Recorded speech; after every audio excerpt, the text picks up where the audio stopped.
Il y a beaucoup de diversité dans les classes albertaines. Les élèves viennent à l'école avec une grande variété de champs d'intérêt et d'habiletés, une variété de forces et de besoins, et parfois des incapacités. La différenciation pédagogique est une philosophie qui tient compte du fait que les élèves apprennent à différents rythmes et de différentes façons.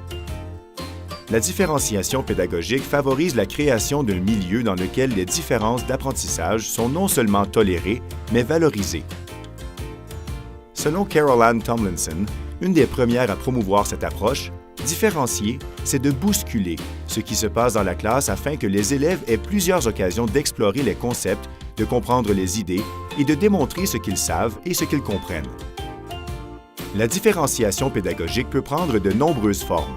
Par exemple, les enseignants peuvent fournir des documents et des tâches d'apprentissage dont le degré de difficulté varie ou fournir différents niveaux de soutien dans la classe selon les besoins des élèves.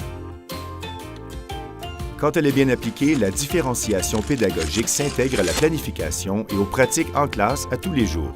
La différenciation peut influencer l'organisation de l'espace physique de la classe, le choix des ressources d'apprentissage utilisées, la manière dont l'enseignement est planifié et assuré, la façon dont l'apprentissage de l'élève est évalué. De par sa nature même, la différenciation pédagogique prendra des formes différentes dans chaque milieu d'apprentissage, en fonction des élèves, de l'enseignant et du contexte d'apprentissage. Afin de différencier, il est important de bien connaître ses élèves en tant qu'apprenants. Pour bien différencier, il est important d'employer une variété de stratégies d'enseignement et de savoir quand les offrir aux élèves afin de leur donner la possibilité d'apprendre de différentes façons. L'évaluation en classe est un autre aspect clé de la différenciation pédagogique. L'évaluation éclaire la planification pédagogique et fournit un aperçu de ce que les élèves comprennent et peuvent faire. Une autre caractéristique de la différenciation pédagogique, c'est l'utilisation de groupes flexibles. Grâce aux groupes flexibles, les élèves changent souvent de groupe pendant la journée scolaire et tout au long de l'année.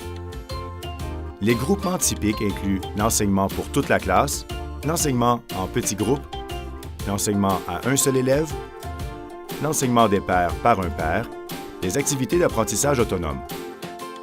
Cette flexibilité permet à des élèves ayant des besoins, des champs d'intérêt ou des préférences en matière d'apprentissage semblables de bénéficier d'un enseignement en petits groupes.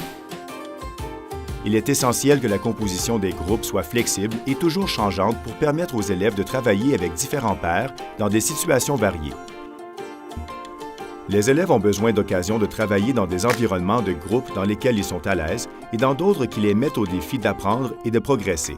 La différenciation pédagogique peut améliorer la capacité d'un enseignant à enseigner à tous les apprenants. Les recherches montrent que la différenciation pédagogique peut bénéficier particulièrement aux élèves ayant une incapacité, aux élèves ayant un besoin en francisation, aux élèves doués, aux élèves à risque de décrochage. De manière intentionnelle et systématique, une approche différenciée s'appuie sur des pratiques fondées sur la recherche. De plus, la différenciation permet aux enseignants d'offrir la meilleure expérience d'apprentissage pour tous les élèves dans leur classe.